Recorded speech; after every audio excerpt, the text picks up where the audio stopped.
Well, Cancer, sometimes we reach a crossroads in our lives, and this month may well be one of those. It's August 2022. Of course, I'm Dodici from astrology.com.au. Welcome, especially those of you that are new. I'm going to give you a little dose of quick karma. And that karma is evident here in this 11th house of your horoscope with the powerful conjunction of Mars and Uranus on the 2nd in close proximity to the node. Your desire nature is flammable. Your reactive times are zero.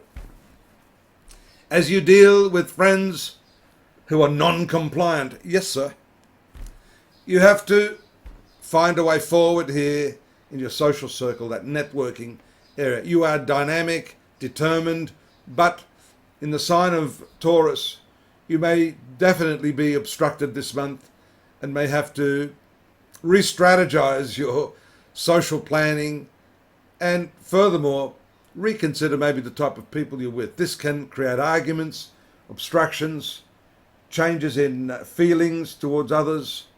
And even though Taurus is a fixed sign, which normally shows us things don't change, outwardly things may not change, but inwardly you are, as I said, combustible.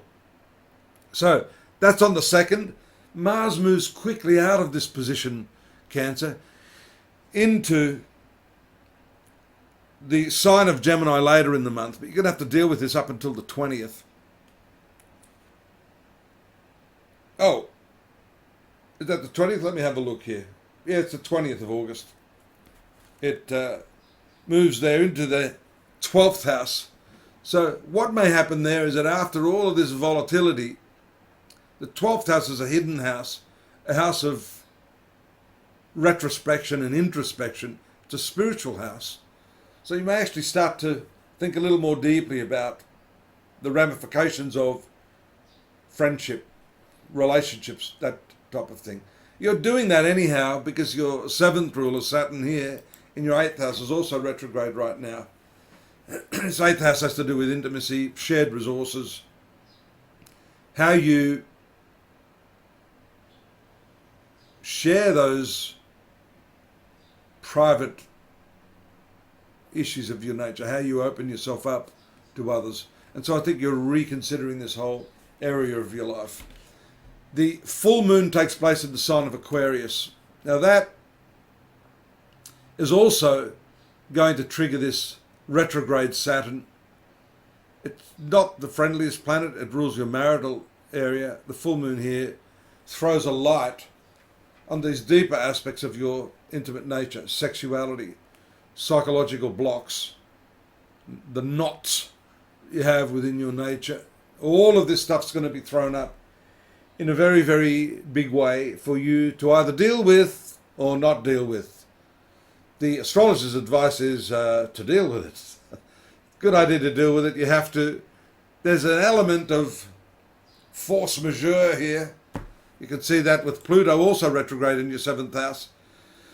That's been a long-term transit for you. You can see that your relationships have been shaken up, if not this month, this year, in previous years. You know, it's a long 10, 12, 14-year transit, depending on which sign it's transiting through. So it's at least a decade-old lesson you've been learning.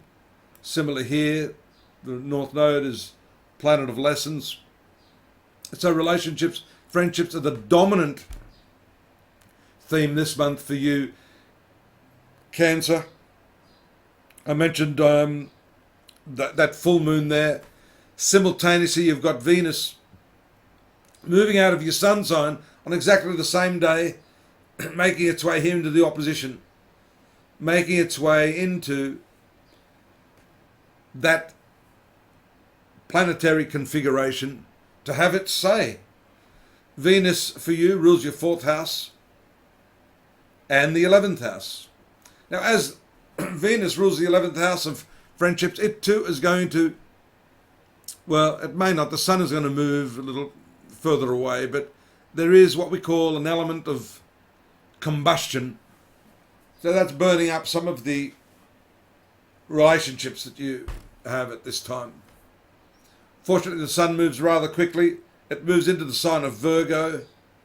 Mercury also moves into Libra on the 26th. Virgo moves there on the 4th. I should make a note of that. Oh, I have made a note. Mercury moves into this third house of your horoscope, house of communications, on the 3rd. Sun does that on the 23rd. And then the new moon is the final aspect, which I think is notable with this third house combination of planets. Communication and more communication is the way to ease these tensions of the 11th house. You notice the blue lines here coming all the way down here to the third house. This 11th house is in what we call a trine aspect to the third house. An ease of energy, a way forward for you through these tensions of the relationships. Also, the 7th house of your primary relationship is an earth sign. So this new moon is a new chapter in your life and a way forward. If you haven't been coping too well, or you've been annoyed or frustrated with your friendships, or indeed your primary relationship. There it is for you, a way out. Another way out is to go out the side door through astrology.com.au, where I've got the daily, weekly, monthly, yearly readings. More on this if you want to read about it. I've only skimmed the surface. It's my little teaser for the month, as you know, as I call it, the Oracle Express. I welcome you to come over there. And by all means, drop me a line while you're at it, subscribe. And while you're at it again, don't forget to come back next month. I will be here and I look forward to your company. Take care, Cancer. Bye-bye.